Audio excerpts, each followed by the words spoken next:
What's up guys, it's Alex here, your friendly reef dork. Now I personally love a good life hack, whether it's repurposing a piece of equipment to achieve some kind of clever goal or creating a shortcut to make life easier. And that goes double for reef keeping, so today I'm going to run through my favourite saltwater aquarium hacks. Now if it's your first time here at the channel, I put out a video every week with tips on how to set up and maintain an awesome reef tank. So make sure you subscribe and hit the bell so you don't miss out on anything. There's links to all the equipment I talk about in this video in the description. Let's get stuck in. My first reef tank hack is the cheapest way to automatically monitor the water level in your tank or sump. If your auto top off fails or runs dry, water will continue to evaporate, leaving salt behind. That will increase the salinity in your tank, and the return section of your pump can run dry in a matter of a few days. And with tanks like Red Sea reefers that have small freshwater reservoirs, it's really easy to forget to top it up. But you can avoid that happening by using a 10-pound aquarium thermometer with an alarm. You need to place the temperature sensor a centimetre below the water level in the return section of your sump or aquarium. It has to be the return section, as that is the first part of your aquarium where the water level drops. You then set the alarm to go off if the temperature goes above or below your tank temperature by half a degree Celsius. If your auto top up fails, within a matter of hours, the temperature sensor will be exposed and will measure the air temperature, which will almost always be at least half a degree different to your tank, and usually a good few degrees different. The thermometer then starts beeping, letting you know something's wrong. And as a Brucey bonus, it will also alert you if your tank temperature rises due to your heater getting stuck in the on position. Next up is a money-saving hack straight from the UK's most famous reefer, David Saxby. Rower phos tumbling in a reactor is generally considered to be the best way to reduce phosphate in a marine tank. But it's expensive stuff, and according to David Saxby, it uses 80% of its capacity after around a month, which means you need to change it once a month to keep it running efficiently, but also that you are wasting that final 20%. But you can avoid that waste by simply adding a second phosphate reactor. When the rower phos in the first reactor is a month old, you then add new media to the second reactor and leave the media in the first reactor for another month. Then repeat the process every month, making sure you leave the newer media in place and throw away the older stuff. That way you have fresh media every month to do the bulk of the work, but you also get the benefit of that last 20% of capacity your old media has. And if you're thinking the cost of a second phosphate reactor will outweigh that, I got these two reactors from Aaron's Aquarium for just £50, which is significantly cheaper than the usual phosphate reactors you find in most shops.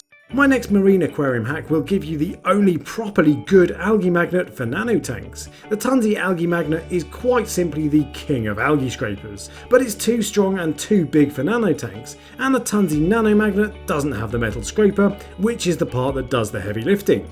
But Tunzi themselves have given us a hack to fix that. You can buy a larger blade holder and metal scraper and simply replace the standard plastic blade on the nano. I use this on my sump on my Red Sea Reefer aquarium in the frag tank section that I've recently set up. The glass is 8mm thick and the magnet is strong enough, although it doesn't tear through the harder coralline algae its bigger brother does, so I wouldn't use it on glass any thicker. But with this hack, it is the best nano algae magnet I've come across. And you can even give it a little life jacket to make it float if the wet side comes free. I chose not to do that with mine because it makes it a bit bulky, but it's a nice solution if you really want a floating magnet.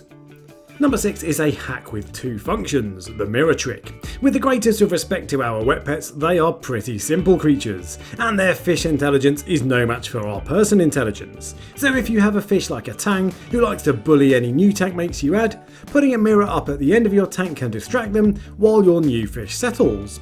You'll only need to leave the mirror up for a day or two, then the bully will have forgotten what he was bothered about in the first place.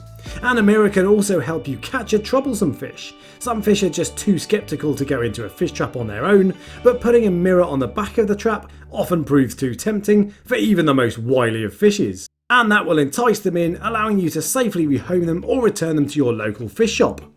Into the top 5 aquarium hacks, and we have one to save you valuable plug space. Marine tanks are equipment sponges, and it's easy to wind up filling every plug socket within a 20-yard radius of your tank.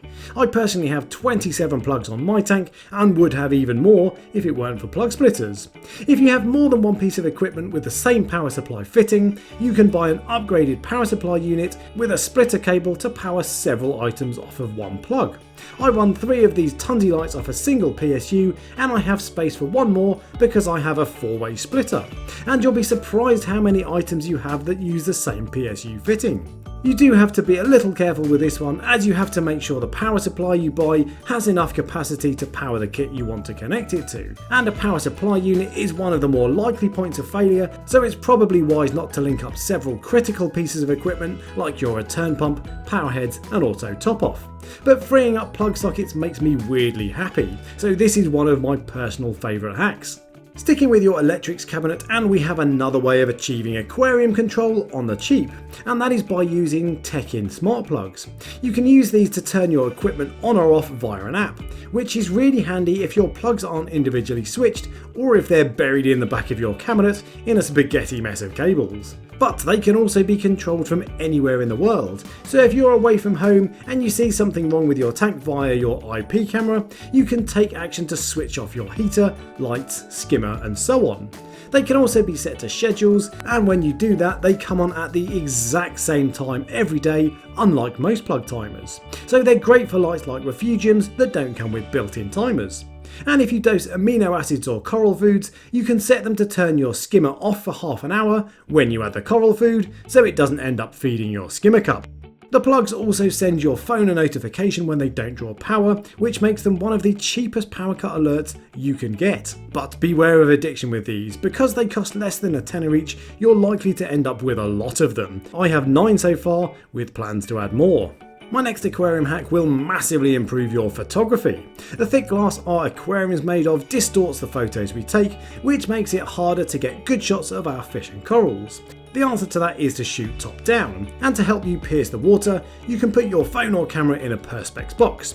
Perspex is much clearer than glass and gives a fantastic look to your corals. It's no coincidence that I much prefer to shoot footage of my tank from above rather than straight on. I use this jewellery box I got from eBay, but you can use anything similar, including things like a Ferrero Rocher box, which of course you can pretend you bought for your significant other for bonus brownie points. And the penultimate hack I have for you today is one to make zoa fragging easy. Fragging zoas is a great way of making a bit of money to fund your aquarium addiction, and zoanthids are a perfect coral to do that with, as they tend to grow fairly quickly and the nicer ones sell for reasonable money.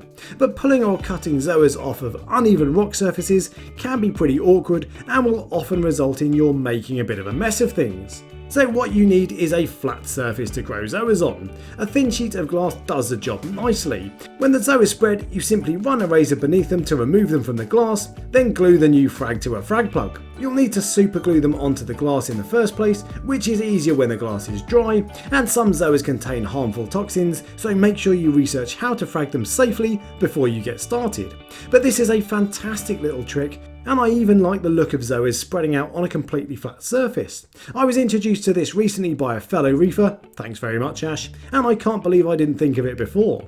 It makes fragging zoas a piece of cake, and I will now always have a supply of my nicest zoas to share with other hobbyists.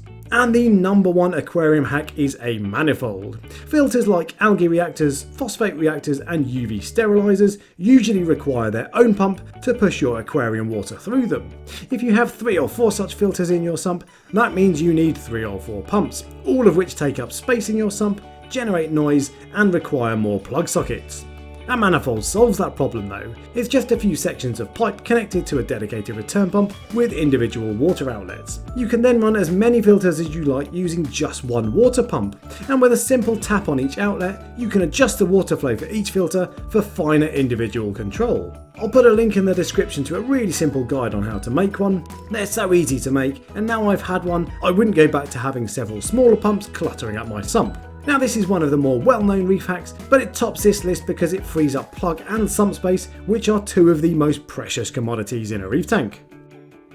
Now there must be loads more aquarium hacks out there, so share your favourites in the comment section below, and if you enjoyed the video, give me a thumbs up and subscribe for next week, and until next time, happy reefing.